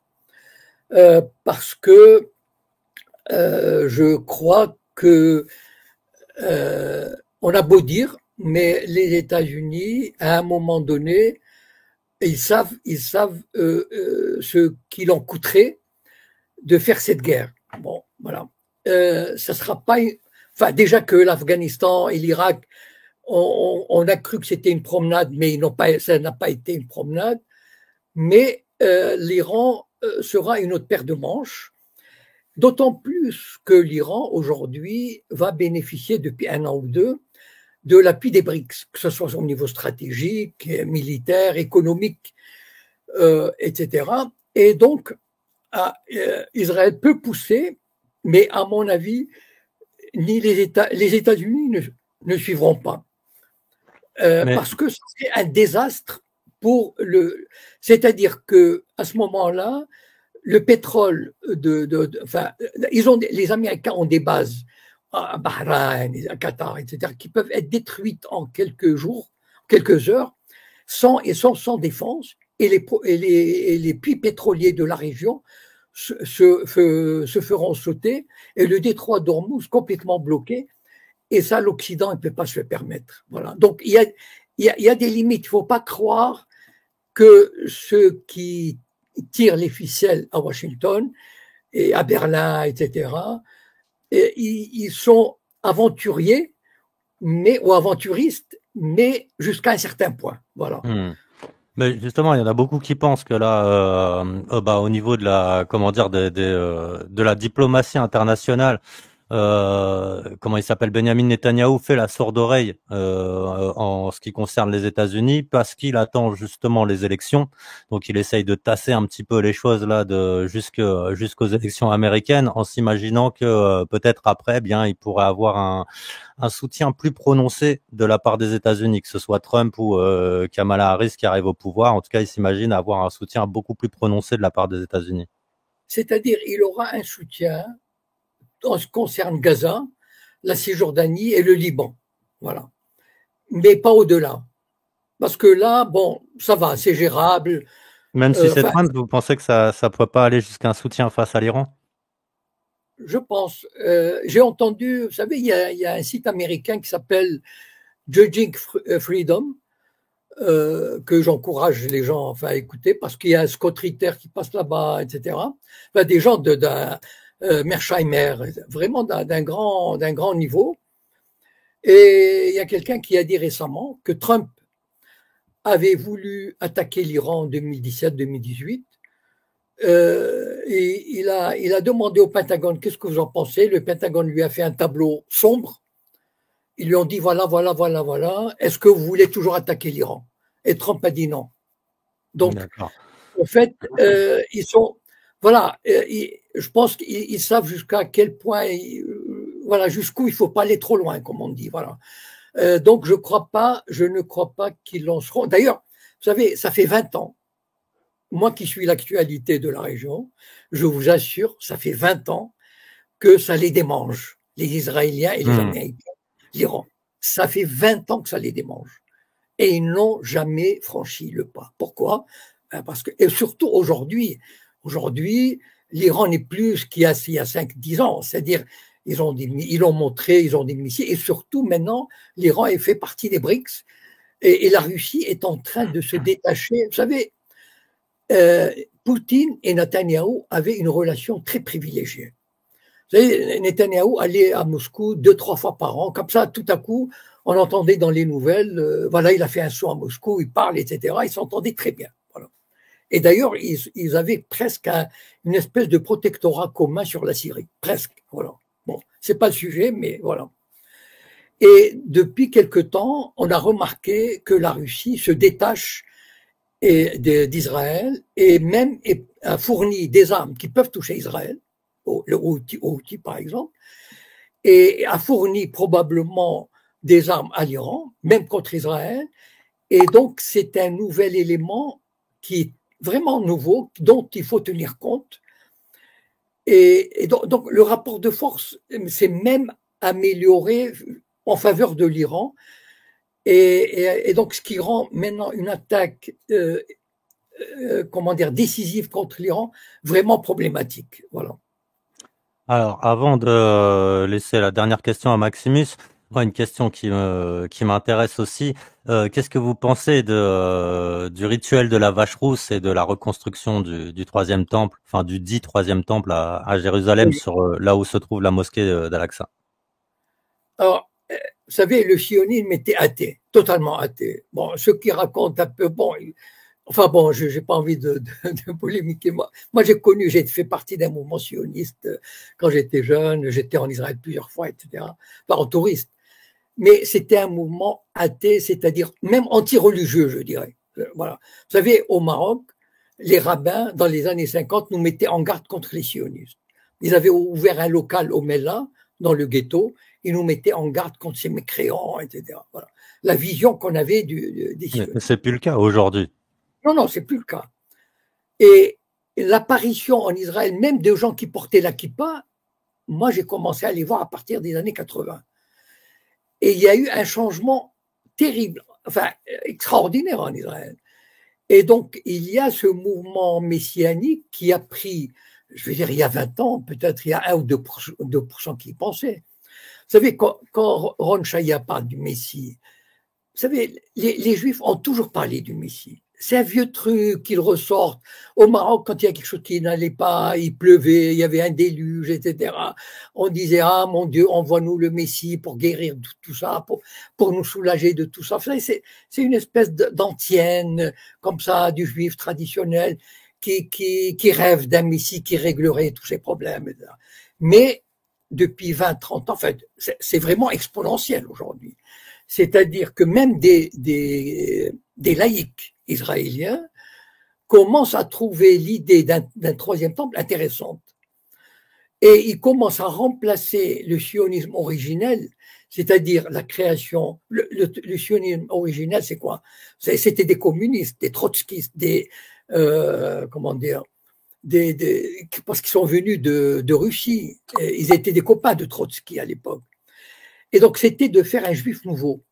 laïcs, agriculteurs, militaires, etc. Et là, aujourd'hui, cette obsession qui a pris une partie et qui commence à grandir, c'est quasiment effrayant. C'est-à-dire que d'abord la nature du régime a changé et ça va avec une forme d'intolérance extraordinaire. C'est-à-dire que moi je connaissais la société israélienne, elle était très très libérale, surtout la presse, la culture, etc. Aujourd'hui, j'ai publié il y a quelques semaines la lettre d'un écrivain juif, d'un Israélien juif vraiment humaniste, etc., qui a la soixantaine et qui a dit « Je pars de ce pays parce que ce pays est devenu fou ».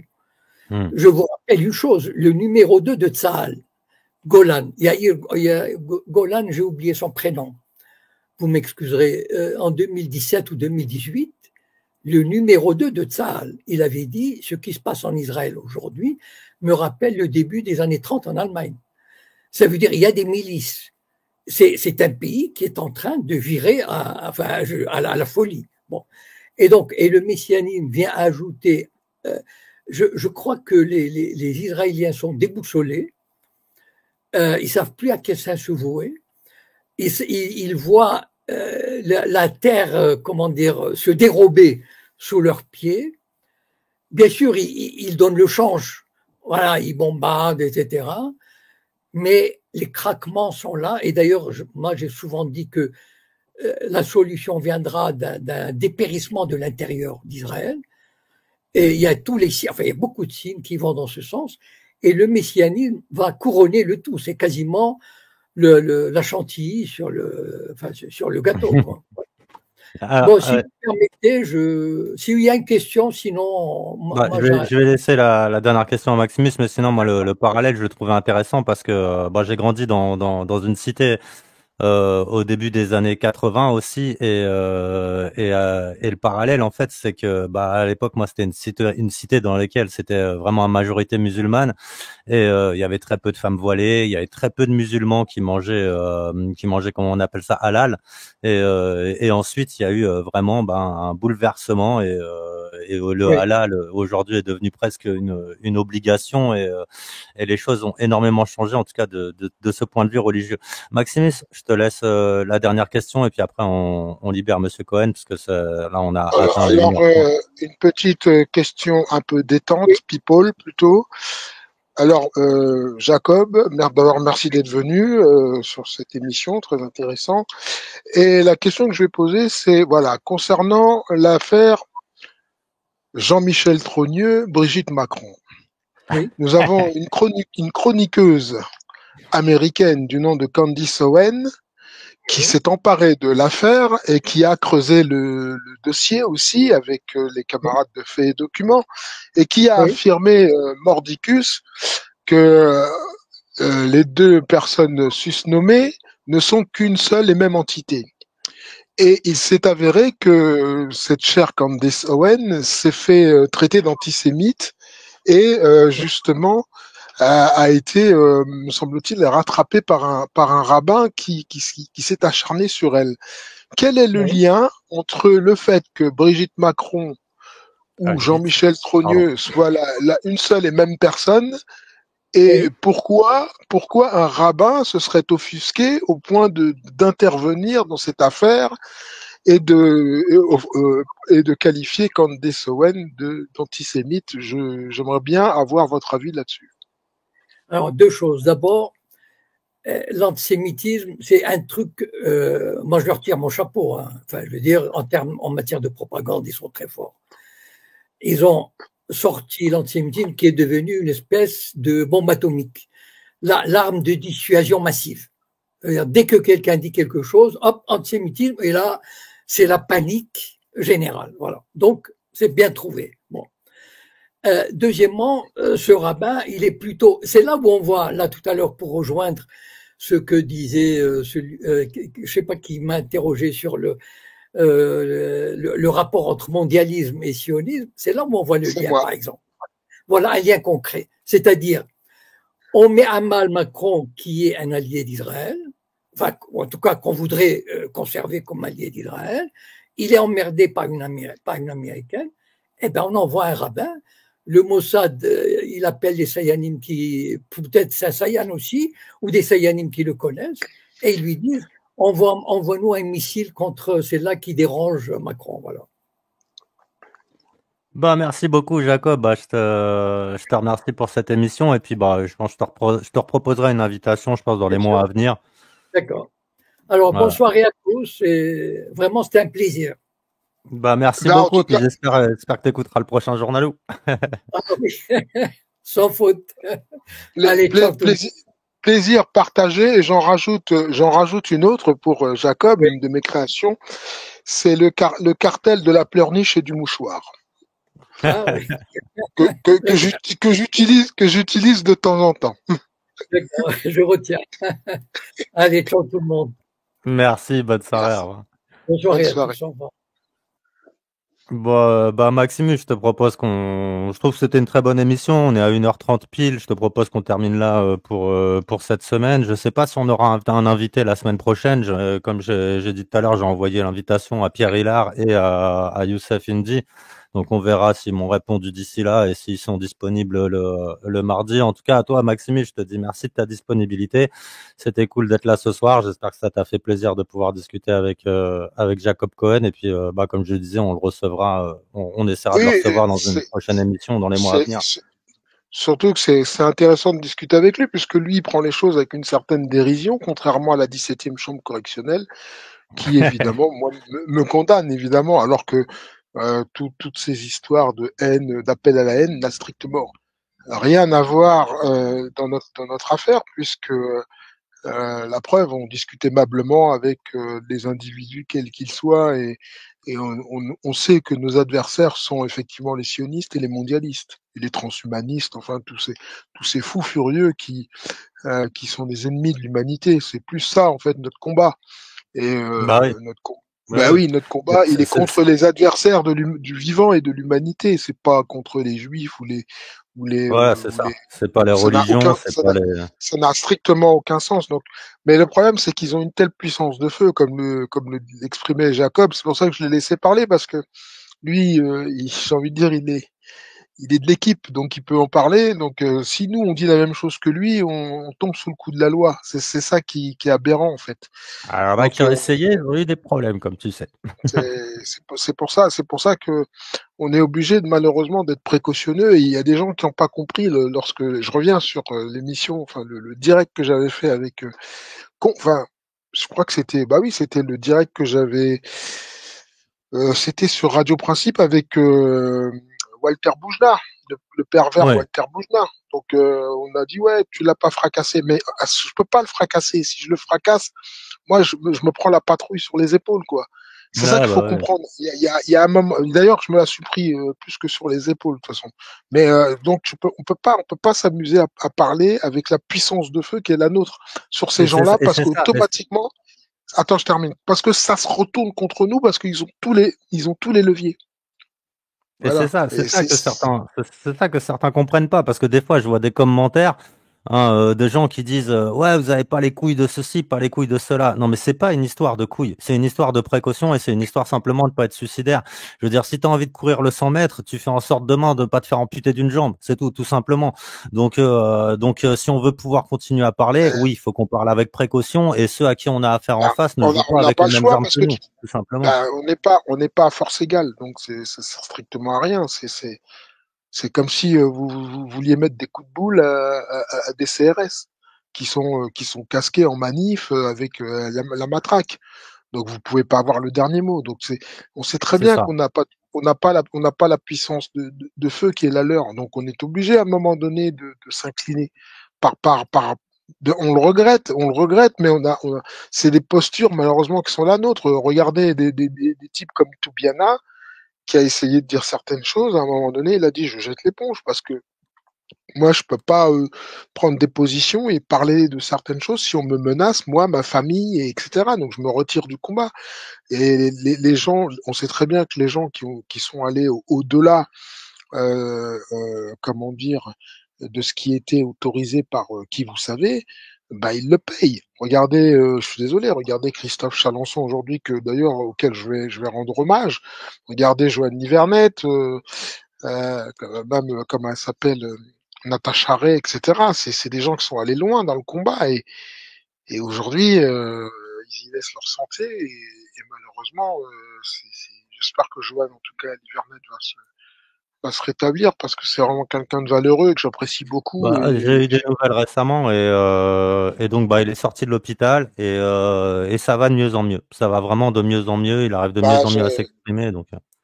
j'espère qu'il va très très vite se rétablir parce que je sais pas, j'ai un attachement pour Joanne Nivernette que je trouve Bah pareil. vraiment talentueux et véritablement efficace dans le combat et on peut pas se permettre de perdre un soldat de sa valeur quoi. Et Bah, voilà donc j'avais passé 2, 3 jours avec lui lors d'une conférence. Bah, je l'avais rencontré à plusieurs reprises, mais là, on avait vraiment passé quelques jours ensemble, vraiment pendant 3 jours complets. Et j'avoue que c'était très intéressant de discuter avec lui et que ouais, c'est c'est un triste quoi. personnage très, très intelligent et très agréable. Oui, puis enfin, c'est triste ce qui lui arrive, quoi. Même à Christophe, hein. Christophe, c'est pareil, Chalençon, c'est triste, quoi. Enfin, Donc lui, surtout c'est qu'en plus, Christophe Chalençon, c'est quoi? C'est au niveau de, bah, Christophe, il est atteint, enfin, il est atteint d'une tumeur au pancréas, donc pancréas. Ouais, c'est ça, voilà. c'est pancréatique et enfin voilà, bon, il a des protocoles de chimio. Bon, après, moi, je vais pas m'exprimer sur la question de la chimio, mais voilà, bon, on sait très bien que que la chimio, c'est dévastateur pour l'ensemble du corps, quoi. Malheureusement, la chimio ravage les tumeurs Hmm. cancéreuses, mais aussi les bonnes cellules. Donc, Ouais. voilà. Je sais pas trop si, je sais pas trop par rapport à ça. Moi, personnellement, si demain on me déclarait un cancer, je sais pas trop si je passerais par la chimio ou si je tenterais plutôt des méthodes Ah, alternatives. Franchement, je crois que je en serais ce sur moment, l'alternative. on ne sait pas trop parce qu'on n'est pas à sa place, donc on va pas parler Hmm. et dire, dirons-nous on ferait ci, on ferait ça, parce qu'on ne sait pas, parce que faut le vivre de l'intérieur pour pouvoir véritablement savoir à ce moment-là ce qu'on fera et c'est pas évident. Je pense Je le que souhaite à bon, personne en tout cas. Ouais. en tout cas il faut ben, bien sûr, mais je trouve quand même curieux ces gens qui sont des opposants et qui se retrouvent affublés comme ça du jour au lendemain, alors qu'ils sont connus pour leur robustesse d'ailleurs, parce que Christophe, Ah c'était ouais, quand en même effet, tous quelqu'un. les exemples que tu as donnés, ils sont tous aujourd'hui, ils sont tous malades. Voilà. Et Livernette, c'est pareil, c'était quelqu'un qui était robuste, quand même avec un, un passif de sportif, et Hmm. de le voir dans cet état-là, pour ma part, je Bon, on trouve pourrait ça parler de Claire Séverac aussi. grandement suspect. Je parle aussi de Serge Rader. Pour les gens qui ont eu la chance de rencontrer Serge Rader, c'était un géant, c'était un rock. Donc la manière dont il est parti, c'est pareil. Bon, point d'interrogation, voilà. Naturel, point d'interrogation. Donc, voilà. Euh, Bah, je te remercie, Maximus. Bon, on va se quitter là pour ce soir. Je vous rappelle donc qu'il y aura un rendez-vous demain soir. Demain soir, 21h, ce sera avec Monsieur K. Et donc, vous pourrez lui poser toutes vos questions. Et puis, bah, je pense que ça va tourner un petit oui, peu autour du sujet Lubavitch, vu que c'est un petit peu le sujet qui le touche en ce moment. Sinon, jeudi soir, ce sera la libre antenne. Et en première partie de la libre antenne, enfin, en deuxième partie de la libre antenne plutôt, je recevrai... Merde, désolé, j'ai vraiment du mal avec le nom. Lise Philippe, parce qu'elle a demandé un droit de réponse sur la chaîne, donc évidemment, je lui accorderai. Et puis sinon, vendredi soir, 21h, ce sera le journal où. Donc là, jusqu'à vendredi, petite semaine bien remplie sur Radio Lodi. Merci Maximus. Et puis, en bah, je tout te cas, dis, j'espère qu'un miracle pourra s'opérer concernant Christophe et même pour Natacha Ray, hein, qui est très vaillante et qui a beaucoup de mérite hein, d'être allée pour aller jusqu'où elle est allée. On n'a pas pu évidemment sauver tout le monde, mais vous voyez bien que on a affaire à des fous furieux qui, comme il l'a dit, hein, Jacob Cohen, hein, il déteste tout le monde et vraiment ça se voit quoi. Et quand on voit des antifas, parce que il faut que j'en parle de ça. Alors l'affaire de Philippines, moi j'ai un avis là-dessus, mais bon, ce que je trouve déplorable, déplorable, c'est que les antifas sont venus perturber tout soutien Philippines. à la famille, à Philippines, à la famille, et qu'ils ont osé faire ça.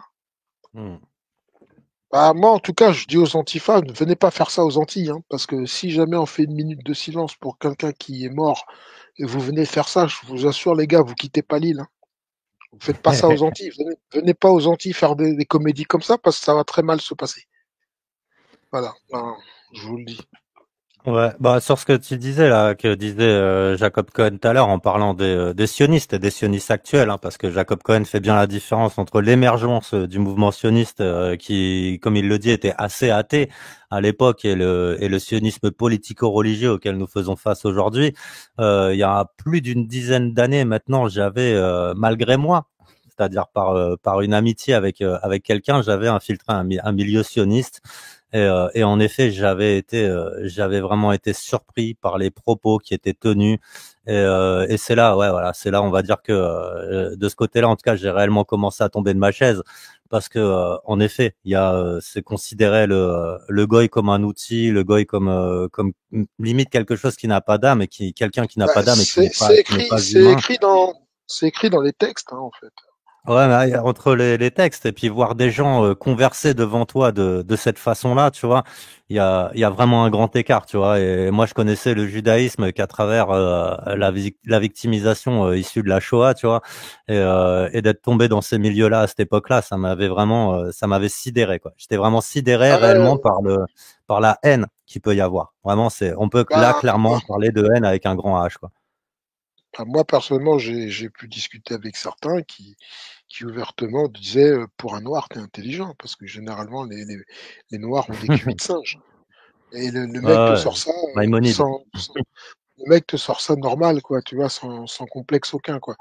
Mais bon, après, c'est toi qui te retrouves à la 17e et qui est condamné pour propos incitant à la haine et, enfin, je veux dire, c'est vraiment, c'est ce qui montre bien qu'en fait, tout ce qu'on dit, en fait, est validé par l'attitude même de l'institution qui prétend, en fait, nous juger pour nos propos, pour notre insolence. C'est-à-dire qu'en fait, ils aiment pas l'insolence, ils aiment pas du tout, surtout qu'on baisse pas les yeux, ça, ils ont horreur de ça, parce que, en fait, il faut se confondre, en fait, en regret et en excuse.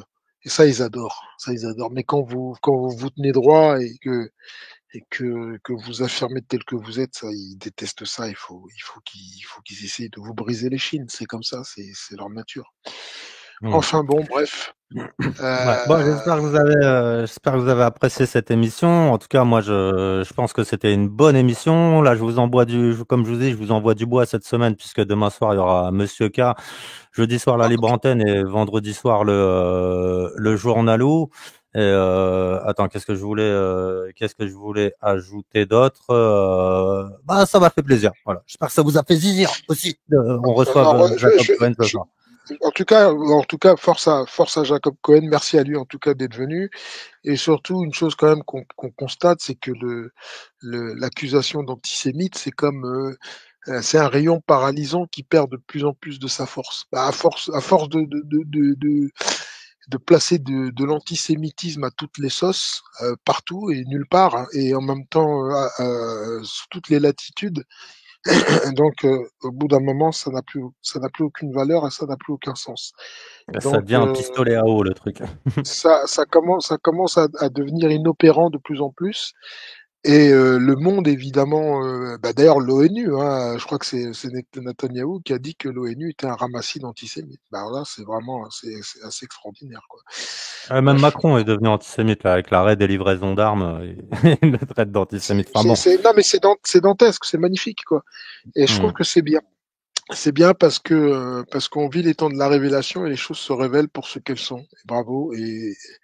Et on va vivre des temps difficiles, c'est clair, mais en même temps, je pense il faut passer par là et tous les justes se rassembleront indépendamment euh, des religions, des couleurs, des ethnies, peu importe. Ce sera le Exactement. combat des justes contre les malfaisants lucifériens et leurs alliés. Voilà, tout simplement. Tout le monde aujourd'hui en France est antisémite. Tout le monde. Voilà. Allez, bah, on va se quitter là-dessus. Je te remercie, Maximus. Je te dis à la semaine prochaine. Et nous, rendez-vous demain soir, 21h. Allez, bisous à moi, tous. je voulais dire que je suis anti-sismique, je n'aime pas quand la terre bouge sous mes pieds. Voilà. Allez, à demain soir. Ciao, bisous à tous. En tout cas, que Dieu nous garde, merci.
Lisez. Arrachez-vous aux écrans. Arrachez-vous aux écrans. Les écrans vous dévorent, la lecture vous nourrit. C'est toute la différence.